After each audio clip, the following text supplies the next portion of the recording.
And while I do have several acres, my garden is only covering, I don't know, not that big. Maybe I'll ask my husband before I start guesstimating. But let's not jump too far from where we were at, because this was the calendula and the hot peppers. So we are over here, back next to where we had tomatillos there. You can see those. I can see much better in the shade. There's our tomatillo plants there. And here we are, just a little ways over here in my pepper beds. So I intended it to be hot pepper bed, sweet pepper bed. Had more hot peppers than sweet, and some things got mixed up, but that's how it was supposed to go. I just had my finger in front of the lens, huh? So this row I'm very proud of. All of these are bell peppers I started myself from seed in January. Yes, that long ago, because peppers take a long time to grow, and if you want to get more than 3 or 4 peppers off of a plant, you need to start it early. And so here's a pepper. This is probably the 5th or 6th pepper I have picked off this plant, maybe more.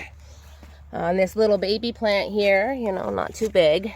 This guy's given me probably 3. It's probably the 3rd or 4th one that size.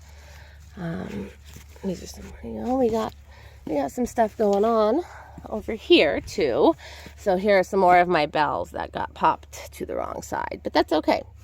So we got our serranos. These I did not start from seed. I did have to replace them because, sometimes things die. Right here, interesting. These are new for me this year. They're called Hinkle hats. I started them from seed. They start, like as many do, as a green pepper and going through various stages of color. They are, when we smell them, they seem hot. I tasted one and it seemed hot. I'm hoping so because my jalapenos have been quite mild. So I have 2 tiny little plants that have about a dozen fruit between the 2. And I will be overwintering one like Pepper Geek instructed. I think Epic Gardener also. I think I watched the video from them too. This plant's called Fish, also, again, from seed, yada yada. We'll just go from there. But it's got striped peppers, which is very cool. And they do turn like an orange color with red stripes. So they are very beautiful pepper. Too close. So that's just, and this here, I believe, is our ghost pepper plant. I think I could be wrong. We have ghost pepper, Carolina Reaper, scorpion pepper, and then a couple of other weird varieties I grew from scratch. So I'm not sure which one this is actually at this point. So that's that. Remember how a couple years ago shishito peppers became all the rage, and they were in all the cooking magazines, and everybody wanted to grow them. And now I have a bunch of them, and they're still fun, but I would like to say I have realized they have limited applications, let's say. So middle of this bed, again, we're going to reference our friends over at Epic. These are my green beans. I think this one was Contender, also from them. This will be, I've already harvested once, and we've eaten 2 meals from these. So this one in the middle, I did this July 18th. So middle of this row, I decided, well, I have my peppers in here in both of these beds. I have this middle space. I have this very cheap garden cloth down, garden fabric. So I just cut some holes and put it along in the middle, and there we go. And here we have one of those dwarf sunflowers again, Sunspot, waiting for it to bloom. Come on, baby. Let's go. As we go throughout the garden, you'll probably see random stuff planted in spots, because if I have a plant that wants to grow, I often find a place to give it a chance. This bed's a bit of a Mod Podge. I have some flathead cabbage at the end. I have some late season lettuce. I have some garlic. And no, I do not spend all my time pulling weeds. I did most recently pull some weeds, but I also have been careful about where I put water, because if I don't water the hard dirt, it usually won't give me, weeds back. So if I keep it dry, these are parsnips again. I'm pretty excited. I happen to love parsnips, and they will grow all winter. They won't be ready until next year. Ideally, they're better right after a frost. They get sweeter, but these were just some let's see what happens plants, and they've been doing great. These are some burpless, I think, I don't know, some smooth, some thin-skinned cucumbers. They've given me a bunch. They're fantastic. Over here, squash, still going strong. And we're back to the front. So I'm going to jump back to the back again. So let's get to the tomato field. None of this worked out like it was supposed to. Let's just go through it real quick because they look beautiful and they have all produced fruit. But unfortunately, I didn't realize this. One of the variety packs that I thought would be fun to order for tomatoes were primarily cherry tomatoes.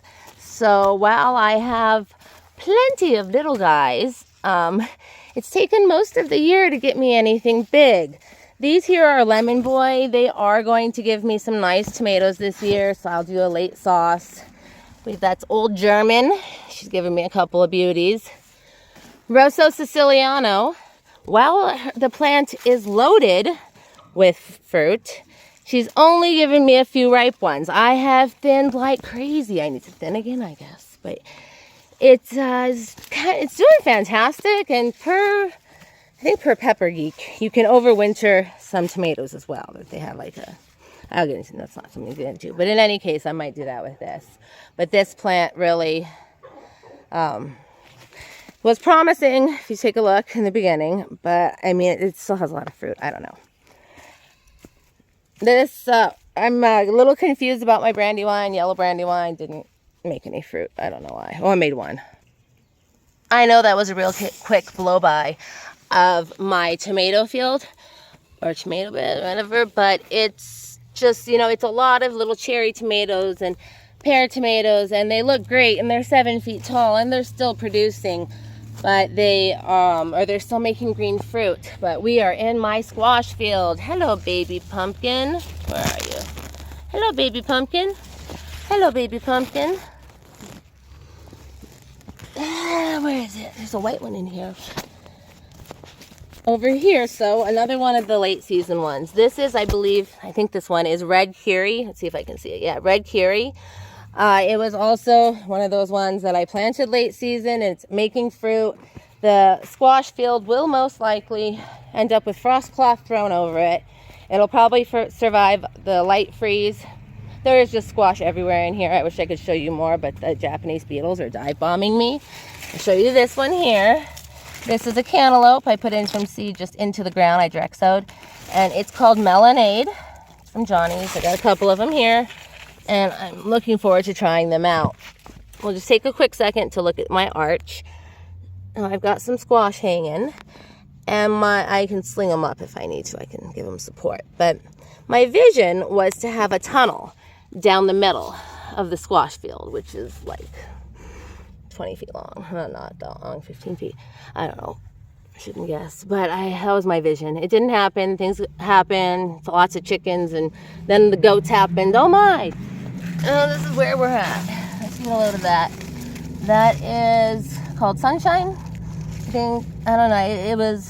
They didn't call it a pumpkin, but I think it's a type of Cinderella pumpkin. Up here I've got some of the gourds I planted. I did plant those a little too close, I think. There's been a wee bit of cross-pollination. These are Blue Hubbard. I have a giant one inside. See, this is where the gourds are. All the way on the end. There's supposed to be one snuck in over there. But on my gourds, I'll show you that in a minute. Here we have another. Here's my gourds. There we go. There's some of the there's some more. I showed you the bumpy one. And there's the yellow guy. And then right there is a white pumpkin called Hot Chocolate. Its flesh is brown. And it was a Johnny's only this year, as well as these little guys growing. I believe these are called Bonbon. I believe they're Buttercup, also from Johnny's only. I'm also growing in here something called Night Shift. It is an acorn squash, which is one of my favorites. There's also a Rogue Butternut in here, a Rogue Hubbard, a couple of Rogue plants in here from last year because my squash field was right here next to my tomato field last year. So to just orient you, squash field with the some new garden plans over there. Talk about that later. My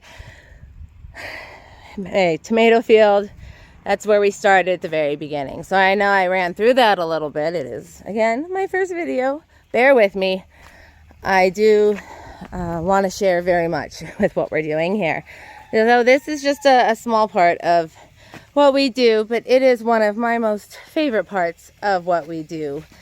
The plants, and I know many of you out there are really lamenting the soon-to-be loss of your plants. And I feel you. I am out here touching my plants, my cherry tomatoes, touching them, and being out here and it just being beautiful and just enjoying what it looks like. It's going to be gone soon, but it's been a beautiful year and it's not gone yet. And I don't believe it will be gone for another couple of weeks. So part of this was I really wanted to get a garden tour put up, but part of this was that I wanted to show others who are also looking at their gardens what I've done that worked well. You know, you see the garden fabric. I've used that. I've used plastic in the past. I've had my own debates about that. You know, videos on that to come, I'm sure. I have, you know, never used anything in my garden. It's not organic in my food garden. I don't think I've used anything here ever. I use BT, which is really good. Neem 7. I think all those are certified. Not sure, but I'm pretty proud of my pepper beds and the green beans that were late start in the middle of them, and the pumpkins, the Lumina, and the red curry squash that I started, the dwarf sunflowers. Starting from seed, bell peppers, and seeing them to fruition. They're thick-walled, they're beautiful. Just it's such a joy, and it is always sad to see this time of year coming, to know that soon we won't be able to do this. But while I can, I wanted to document it. However, you know, I wanted to show that there are some things, even if you feel like you've missed the year, as they put it. Over at Epic Gardener, they said in July, the beginning of July, they listed the 5 things that you could still plant in July. And I got 4 of them growing good. So I just wanted to say hello out there to all of you in the YouTube world. It's my first pass. Please be kind. I'm just going to end walking along the back fence here. And I'll just say this is our jasmine vine. Oh, you know what? We will stop here. We have to. So these beans that I am growing are called 1,500-year-old cave beans. They were found here in New Mexico in a cave, dried, sealed in a pot, that they estimated had been there, or were at least, or that the beans were 1,500 years old. They took said beans, and I'm not sure if they needed to do something else scientific to make it happen. It's not going to work. But they sell them now. I think this was Baker Creek, I believe. And I planted these late as well. And I am so pleased. They're not going to be that was cucumber, the biggest harvest. Some more over here. But I will definitely have some to save for next year. I will definitely be growing them next year. And I look forward to the future of it. I look forward to the future of gardening. I look forward to the world out there I'm pulling into mine, YouTube world. Looking forward to seeing what's out there next, right? The next frontier. All right. I'll say goodbye for this part of the garden. Oh, cucumbers! Yeah. Look at that. Oh, there's some pickling ones, I think. I realized I don't think I covered why I think my tomatoes are still green and didn't turn red, because I have had a lot of green tomatoes on the vine, on the plant. Sorry, that was a leaf. For a very long, there we go. For all year. And then we were 105 degrees for a while. And it turns out that tomatoes will not, they love the heat, right? So we never think about this. But they will not turn ripe if it is too hot in the evening. It needs to get below a certain temperature at night for our beloved tomatoes to do their thing and turn ripe. So when we had that heat spell, it's set back tomatoes. And so what I'm doing with my tomatoes, and I got this from some other YouTube channel, the ones I want to sauce, is I am going to freeze them And I don't have time now anyways with everything else I'm harvesting. And I'm going to, until I have enough, I will keep freezing them. I will pull them green. And then I will make sauce in the winter or in the fall, further in the fall, and can it. So there are ways around to beat the ineffectual way that my tomatoes are growing. There are lots and lots of things to do. I've learned so much, and I'm so grateful for all I have learned. I'm going to pull some weeds. So, goodbye again. Hello, pigs and Bowser. Yeah, you just got in, huh? You just want to visit your pig friends? Hey, piggy piggies. And Bowser.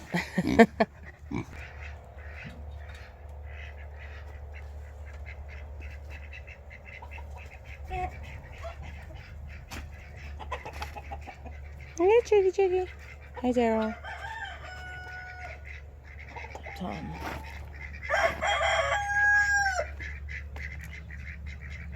It's Red Bull right there. And there's a big old bluish sort of duck egg. I think it's from my runner ducks. What's going on, Gambolini? Yeah? Telling me he's the boss. No? Hi, ladies. Oh, the baby's in here. Yeah, I'm coming in. No, Bowser. No, hi, guys. How you doing? Probably like 3 weeks old. Hi, Miss Cheryl. How are we today, Mama? Oh, Emma? Hi, sweetie. Hi. How are we? How about our babies? Hi there. That's Jewel. That's Zelda. Jimmy. April. My baby. Hi. That's a good boy. That's a good boy. Yes, I like you. Hi, April. Hello, Miss April. Yeah, I'm so. Oh, hi there. Are we begging for the camera? Huh? Huh? Oh, it's enough of that, huh?